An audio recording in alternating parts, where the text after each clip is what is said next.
മിശിഹായിൽ സ്നേഹം നിറഞ്ഞവരെ, കടൽ കടന്ന കനൽ വഴികൾ പാഠവും പൊരുളും വർത്തമാന പുസ്തകം ഒരു ചരിത്ര വിചാരം പഠന പരമ്പര മുന്നോട്ട് പോകുന്നു.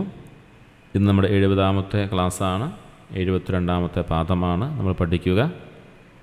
ജോൺ മാളിയേക്കൽ സാർ ഭാഷാന്തരം നടത്തിയ വർത്തമാന പുസ്തകത്തിലെ 417 മുതൽ 419 വരെയുള്ള പേജുകളിലാണ് ഇന്നത്തെ ക്ലാസ് ഉള്ള പാഠം അടങ്ങിയിരിക്കുന്നത്.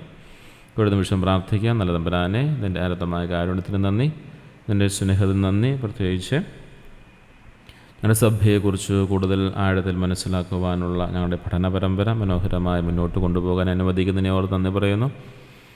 ഇതിനുവേണ്ടി അധ്വാനിക്കുന്ന എല്ലാവരെയും ഈശോയെ നിൻ്റെ തൃക്കരങ്ങളിൽ സമർപ്പിച്ച് പ്രാർത്ഥിക്കുന്നു.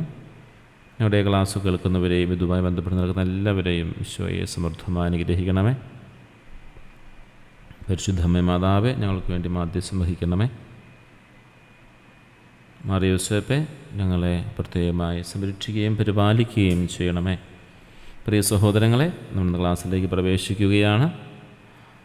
മലയാള സാഹിത്യത്തിലെ ആദ്യത്തെ യാത്രാ വിവരണമായ പാറേമാക്കൽ തോമാ കത്തനാരുടെ വർത്തമാന പുസ്തകത്തിലെ 72ാം പാഠത്തെ ആസ്പദമാക്കിയുള്ള പഠന പരമ്പര ഇവിടെ ആരംഭിക്കുന്നു. ഈ പാഠം, അതായത് 72ാം പാഠം, വളരെ സുദീർഘമായതിനാൽ ഇതിനെ 5 ക്ലാസ്സുകളായി തിരിച്ചാണ് നാം പഠിക്കുന്നത്. അതിൽ 1ാമത്തെ ക്ലാസ്സാണ് ഇന്ന് നമ്മൾ എടുക്കുക. വർത്തമാന പുസ്തകം പഠന പരമ്പര 72ാം പാഠം, ക്ലാസ് 1. വിഷയം ഇതാണ്: മിഷണറിമാരുടെ കുറിപ്രചരണങ്ങളും കത്തനാരുടെ മറുപടിയും. ഈ ഭാഗത്ത് കരിയാറ്റിൽ ഔസേപ്പ് കത്തനാർക്കും പാറേമാക്കൽ തോമാ കത്തനാർക്കുമെതിരെ കൊച്ചി മെത്രാനും മറ്റു മിഷണറിമാരും റോമിലേക്ക് അയച്ച തെറ്റായ റിപ്പോർട്ടുകളെക്കുറിച്ചും അതിന് ഗ്രന്ഥകാരൻ നൽകുന്ന നിശിതമായ മറുപടിയുമാണ് ഇവിടെ വിശകലനം ചെയ്യുന്നത്.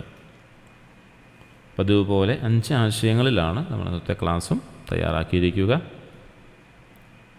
1ാമത്തെ ആശയം: ചരിത്രപരമായ പശ്ചാത്തലം.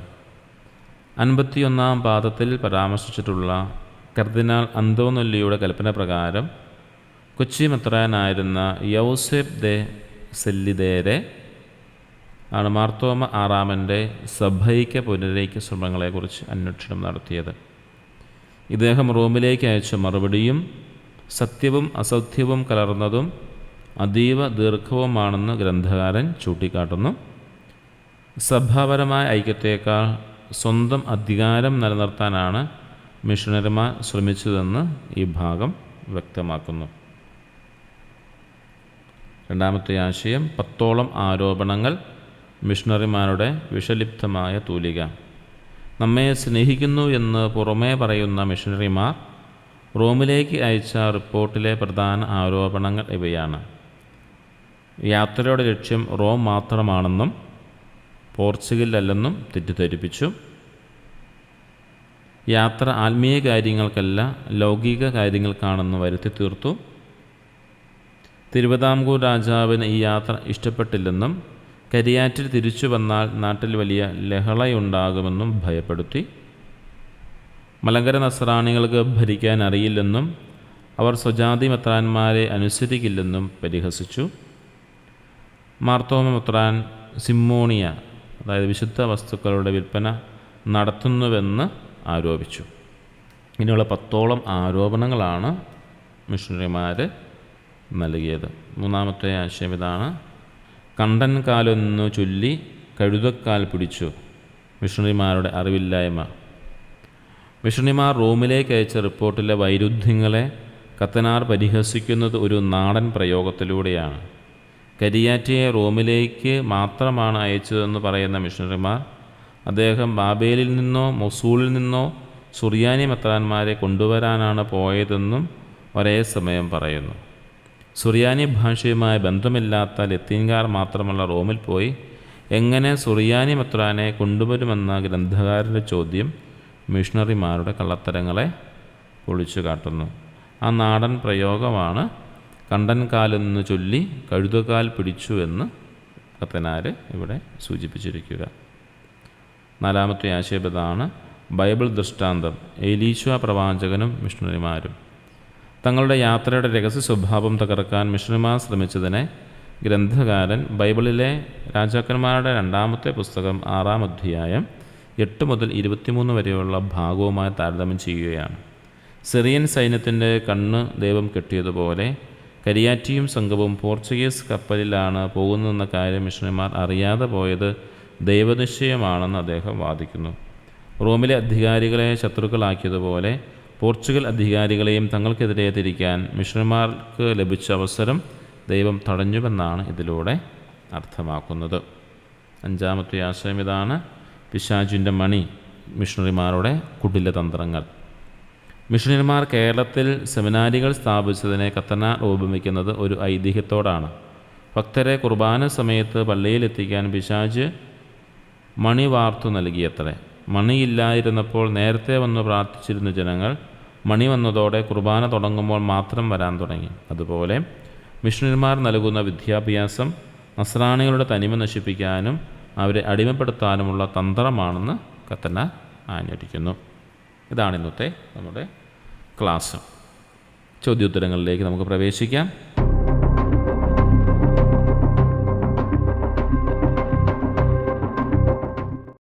മാർത്തോമായുടെ കാര്യത്തിൽ അന്വേഷണം നടത്താൻ കൽപ്പന അയച്ച കർദിനാൾ ആര്? കർദിനാൾ അന്തോനെല്ലി.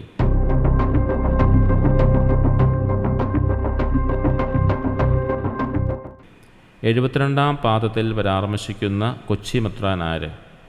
ഔസേപ്പ് ദെ സൊല്ലിദേരെ.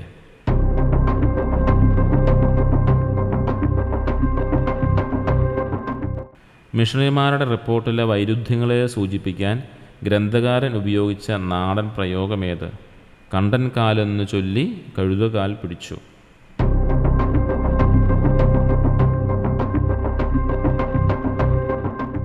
കരിയാറ്റിയും സംഘവും റോമിലേക്കല്ല പോർച്ചുഗലിലേക്കാണ് പോയതെന്ന് മിഷണറിമാർ അറിയാതെ പോയതിനെ ഏത് ബൈബിൾ സംഭവത്തോടാണ് ഉപമിച്ചിരിക്കുന്നത്?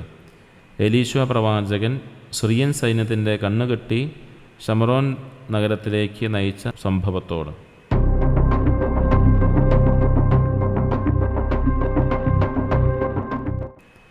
മിഷണറിമാരുടെ പ്രവർത്തനങ്ങളെ ഗ്രന്ഥകാരൻ ഏതു രൂപത്തോടാണ് സാമ്യപ്പെടുത്തുന്നത്? കള്ളമിശിഹാമാരോടും വ്യാജപ്രവാചകന്മാരോടും.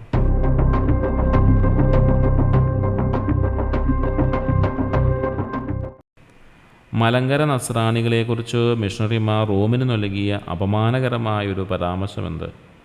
മലങ്കരയുള്ള ജനങ്ങൾക്ക് ഭരിക്കാൻ അറിഞ്ഞുകൂടാ എന്നും അവർ സ്വജാതിക്കാരായ മെത്രാന്മാരെ അനുസരിക്കുന്നില്ല എന്നും.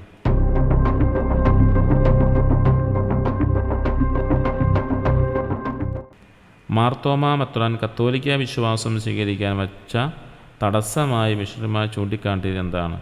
അദ്ദേഹം ഉദയംപേരൂർ സുനോദോസിനെ അംഗീകരിക്കുന്നില്ല എന്ന്.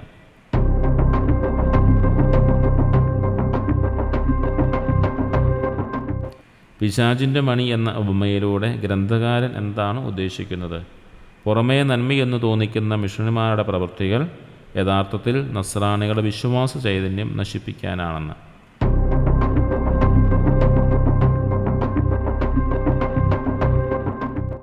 കരിയാറ്റിയും സംഘവും യാത്ര പുറപ്പെട്ടത് ഏത് രാജ്യത്തെ കപ്പലിലാണ്? പോർച്ചുഗൽ കപ്പലിൽ.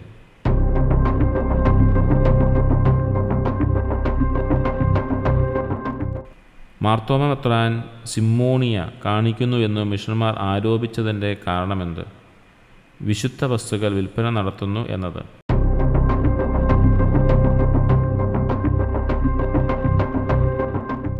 കരിയാറ്റിയും സംഘവും റോമിലേക്ക് പോയത് സുറിയാനി മെത്രാന്മാരെ കൊണ്ടുവരാനാണെന്ന വാദത്തെ ഗ്രന്ഥകാരൻ എങ്ങനെ ഖണ്ഡിക്കുന്നു?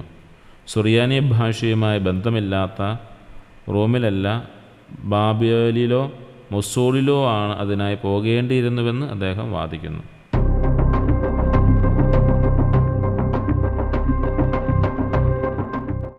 തൻ്റെ ജാതിക്കുണ്ടാകുന്ന അപമാനം നീക്കാൻ ഓരോരുത്തർക്കും കടമയുണ്ടെന്ന് ഗ്രന്ഥകാരൻ പറയാൻ കാരണമെന്ത്? മിഷണറിമാർ നസ്രാണികളെക്കുറിച്ച് റോമിലേക്ക് അയച്ച കത്തുകൾ വംശീയമായും സ്വഭാവപരമായും അങ്ങേറ്റം അപമാനകരമായതിനാലാണ് അദ്ദേഹം തീക്ഷ്ണമായ ഭാഷയിൽ മറുപടി നൽകുന്നത്.